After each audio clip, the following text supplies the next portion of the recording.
हम मदारिस वहाँ भी ख़त्म होने नहीं देंगे, हम कट मारेंगे, एक एक बच्चा हमारा मरेगा इंडिया में अगर ये मदारिस बंद करें।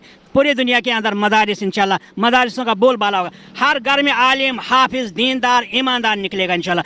दीन सीखना फर्ज है। सिर्फ मुसलमानों को ये कह रहे हैं कि तुम लुंगी के अंदर चड्डी पहनो, हम मुसलमानों को ये नहीं कह रहे हैं कि तुम नमाज मत पढ़ने जाओ, हम मुसलमानों को ये कह रहे हैं कि तुम जरूर नमाज पढ़ने के लिए जाओ लेकिन रेडिकल मत हो जाओ। हम ये मुसलमानों को ये नहीं कह रहे हैं कि तुम कुरान मत पढ़ो, बिल्कुल पढ़ो, अरे तुम नहीं पढ़ोगे तो कौन पढ़ेगा, बिल्कुल कुरान पढ़ो, लेकिन तुम जिहाद के नाम पर गला मत रेतो। हम मुसलमानों को ये बिल्कुल नहीं कह रहे हैं कि तुम टोपी मत पहनो, तुम जरूर टोपी पहनो पर टोपी पहनाओ मत। दो मर्जी कहें, नरेंद्र मोदी की सियासत जितनी भी आप कह लें तासुब और तकसीम और हिंदुत्व की इंतहा पसंदी की है, जब उनको तोहफे मिले तोशाखाना के, उन्होंने डिक्लेयर करके दे दिए और उनका कि ख़वातीन का गर्ल्स स्कूल में बना दूंगा। दीन सीखना फ़र्ज़ है। दुनियाई तालीम भी हुज़ूर सल्लल्लाहु अलैहि वसल्लम ने फरमाया, अगर दुनियाई तालीम के लिए चाइना भी जाना पड़ेगा, अरब से उस वक्त कहा गया, ये भी लाजमी है, मगर दीन सीखना फ़र्ज़ है। आप देखिए यहाँ दीन, ये कितने दीनदार है, इनमें है कितना अदब एहतराम, अगर दूसरे के नस्बत से देखें फ़र्क है, ये दीनदार है, उन्हें अल्लाह के रसूल का दीन। मैं भी हाफिज़ हूँ, बात समझते हैं ना, कम से कम हमारा कोई माँ हो बेटी हो, मैं कहता ये मेरी माँ है, वो मेरी बेटी आ रहा। सफेद लुंगी पहन करके सामने से आ रहा था तो उसने अंदर चड्डी नहीं पहनी हुई थी और वो धूप से चला आ रहा था तो अच्छी बात है ना, हवा वो लग रही थी आपको क्या करना है? कायद आज़म ने सारी जायदाद किसको दी? इस्लामिया कॉलेज पेशावर, मदरसा इस्लाम सिंध और अलीगढ़ मुस्लिम यूनिवर्सिटी, एजुकेशन। सो ये देखें ना, हमें एक वैल्यूज ठीक होनी चाहिए। ये जो ग्रेडी और ग्रैबी कल्चर है कि जिसे पंजाबी का रजा नहीं अभी तक, वो भी लेना वो भी लेना। नमस्कार दोस्तों, इलाहाबाद हाई कोर्ट ने शुक्रवार को यूपी बोर्ड ऑफ मदरसा एजुकेशन एक्ट 2004 को गैर कानूनी घोषित किया है। कोर्ट ने इसे धर्मनिरपेक्षता की बुनियादी सिद्धांतों के विपरीत माना है। इस निर्णय से प्रदेश के 560 मदरसे के शिक्षकों और कर्मचारियों की नौकरी पर तलवार लटक गई है। मदरसा बोर्ड से मान्यता प्राप्त 16,460 मदरसों में 13,83,107 स्टूडेंट हैं। वहीं इनमें शामिल 560 मदरसों में 1,92,317 स्टूडेंट पढ़ रहे हैं। कोर्ट का यह फैसला योगी सरकार के प्रदेश के मदरसों के सर्वे कराने के बाद आया है। सरकार ने मदरसों में होने वाली विदेशी फंडिंग की जांच के लिए एसआईटी का भी गठन किया है।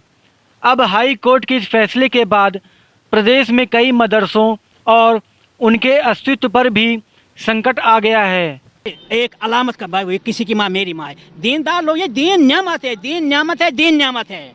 मदारिस के अंदर से बहुत सारे केसेस बाहर आ रहे हैं जिसकी वजह से पाकिस्तान भी ये सोच किया जा सकता है या मदारिस के अंदर जो चीज़ें हो रही हैं वो, अगर मैं आपको डायरेक्टली कहूँ, अगर जान के मान पाऊँ, तो वहाँ पर जो उस्ताद बच्चों के साथ कर रहे हैं वो भी वीडियोस बहुत ज़्यादा वायरल हो रही है। अगर देखो ये लाहौर की बात, कोई अगर किसी मदरसे में एक केस हुआ, बस मीडिया का काम ही है। अब दूसरे जगहों पे देखो ना कितनी बुराई हो रही, मदारिस में बुरा, मेरे भी बच्चे पढ़ते हैं, इसको मैं दावत दे बच्चों को, वहाँ हमारे ये इधर चुबुर्ज में मदरसा, इतना शानदार निज़ाम, हर इंच पे कैमरा, मदरसों में ये केस हुआ न होने के बराबर। कालजू में देखो, कालजू में ऐसे भी कॉलेज है जैसे वो लड़के और लड़कियां जैसे मियाँ बीवी की तरह रहते हैं, मगर उनका तो नाम नहीं आता। ये एक साजिश है मदरसों को, जब तक ये बंदा है कोई मदरसा नहीं मिटेगा इंशाल्लाह। हर घर में मौलवी निकलेगा, हर घर में हाफिज निकलेगा, हर घर में पाकिस्तानी ईमानदार निकलेगा, हर घर में बच्चा दीनदार निकलेगा। हमारा ये ईमान का हिस्सा, हर घर में दीनदार निकलेगा। हो सकता है किसी मदरसे में केस हुआ, हम नहीं कहते, मगर इस तरह केस नहीं होते हैं जिस तरह दूसरे कॉलेजों में होते हैं। सर आप क्या कहेंगे कि क्या मदारिस के बच्चे दीनी तालीम भी उनको देनी चाहिए या नहीं? जहाँ पर नाजरा पढ़ाया जाता है, अगर तर्जुमे के साथ कोई दुनियावी साइंस एंड टेक्नोलॉजी की किताब भी उन्हें पढ़ाई बिल्कुल, ये तो दीन ने कहा जब चाइना जाना, चाइना थोड़ा हाफिज बनाते हैं आलिम, वहाँ साइंस सिखाते हैं, कहता साइंस के लिए चाइना भी जाना पड़ेगा, ये इल्म है, फर्ज है, चाहे दीनी तो फ़र्ज ऐन है, दुनियाई इल्म है, फ़र्ज है, लाजमी है, इसके बगैर कोई गुंजाइश नहीं, कोई गुजारा नहीं। बच्चों को दीन भी पढ़ाओ, दुनिया भी पढ़ाओ। सर आज हम दुनिया में एज अ मुसलमान हमारी इमेज इतनी खराब क्यों है? कहीं भी जाते हैं, अगर मुसलमान हो या पाकिस्तान का पासपोर्ट हो, चेकिंग करते हैं। आज मॉस्को के अंदर आज बहुत बड़ा खुदकश धमाका हुआ है जिसके अंदर तकरीबन 40 लोग तबाह हुए। सर उस अटैक का जिम्मेदार ISIS हुआ, उसने कहा है कि ये अटैक हमने करवाया, ये जो जमात है ये ईरान की है, सॉरी इराक की है और शाम की है, ये दोनों मिलकर दुनिया में ये काम कर रहे हैं। आप बताएं जरा, एक तंजीम जो मुसलमानों को रिप्रेजेंट कर रही है वो ये कह रही है कि भाई हमने 40 मासूमों की जान ली है। रूस एक एटमी ताकत है, ये रूस को चाहिए ना पहले वो इंतजाम करे, खुद का धमाका नहीं होना चाहिए। ये पाकिस्तान के ऊपर साजिश है। पाकिस्तानी लोग पीसफुल लोग हैं, ईमानदार लोग हैं, शरीफ लोग हैं, यहाँ बहुत कुछ है। ये एक साजिश है। पाकिस्तान एटमी ताकत है, इस्लामिक रिपब्लिक पाकिस्तान के ऊपर एलिगेशन लगा, हम इसको मुसरत करें। पाकिस्तान के ऊपर नहीं एलिगेशन लगाया, पाकिस्तान के ऊपर एलिगेशन, दोबारा सुने ISIS एक जमात है जो कि इराकी है और शाम ने दोनों मिलकर बनाई है। अच्छा, पाकिस्तान का नाम इन्वॉल्व नहीं है वहाँ पर। इराक के जो है वो तंजीम है जो कि इस्लामी तंजीम है, जो कि दुनिया में कहीं भी जाकर कुछ भी हो तो उसके साथ लड़ते हैं, जहादी तंजीम है। मैम ये जो फैसला आया है, जैसे मैंने इंट्रो भी किया कि भारत के अंदर अब बड़ी बड़ी स्टेट्स में जो है मदरसा को बैन किया जाएगा। अब इसमें जो ज्यादातर हाईलाइट हो रहा है वो उत्तर प्रदेश हो रहा है, क्योंकि वहां से योगी आदित्यनाथ डील करते हैं। उत्तर प्रदेश में मुसलमानों की पॉपुलेशन भी बहुत ज्यादा है।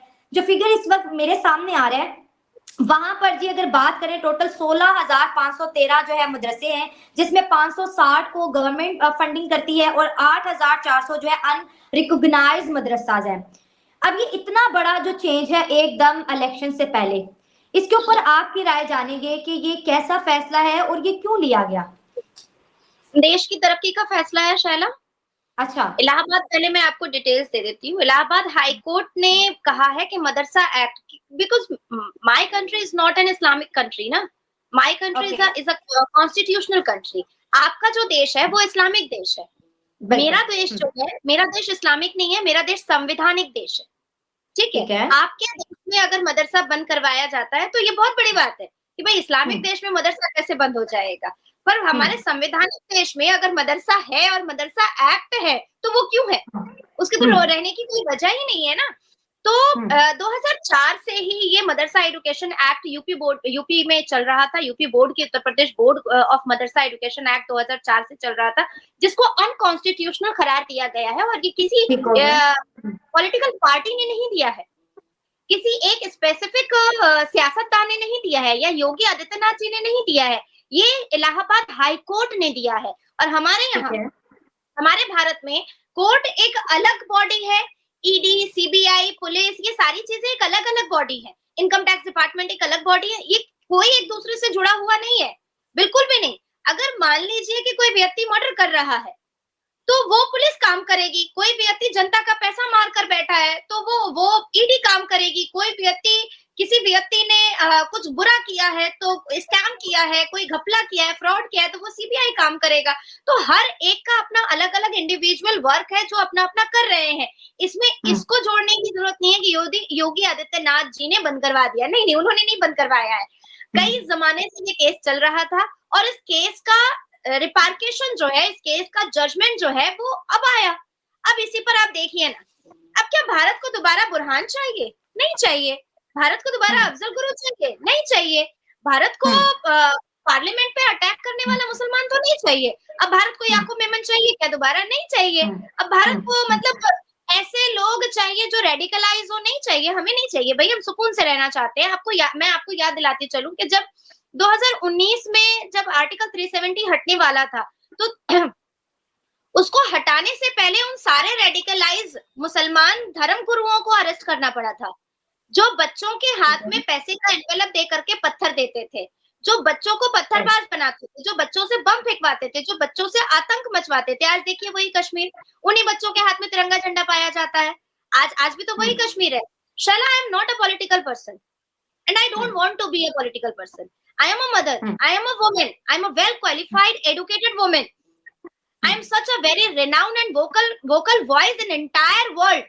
पूरी दुनिया मुझे सुनती है, पूरी दुनिया मुझे सुनना पसंद करती है, लेकिन कहीं ना कहीं मेरे अंदर भी तो माँ है ना। और मुझे ऐसा लगता है कि आज अगर मुसलमान भारत का खड़ा होकर के ये कह रहा है कि मदरसा रहना चाहिए, तो इसका मतलब है कि हर वो मुसलमान माँ बाप फेलियर हो रहे हैं जो मदरसे का सपोर्ट कर रहे हैं। मैं एक मुसलमान औरत होने के नाते, क्या ये मेरी जिम्मेदारी नहीं है कि मैं अपने बच्चे को दीनी तालीम खुद दूं, अपने घर में दूं? क्या मेरे अंदर इतनी काबिलियत नहीं है कि अल्लाह एक है, पाक और बेऐब है, ये मैं खुद बताऊं अपने बच्चे को? अगर अल कुरान की तालीम मैं अपने बच्चे को घर में नहीं दे पाई तो फिर क्या फायदा है? देखिए देश तरक्की करना चाहता है, देश का विजन और फोकस है कि सारे लोग शिक्षित हो जाएं, और जब शिक्षित हो जाते हैं तो उनके पास नौकरी की कमी नहीं होती है, बिल्कुल भी कमी नहीं होती है। अब आप सोचो, आपके पाकिस्तान में लोग भूखे मर रहे हैं, लोगों के पास खाने को नहीं है, ऐसे रमजान में महंगाई बढ़ गई है और इतनी बढ़ चुकी है कि गरीब आदमी तो जिंदा नहीं रह पा रहा है। एक खजूर और पानी पर भी मतलब अफ्तार कर रहे हैं वो, एक खजूर और पानी पर।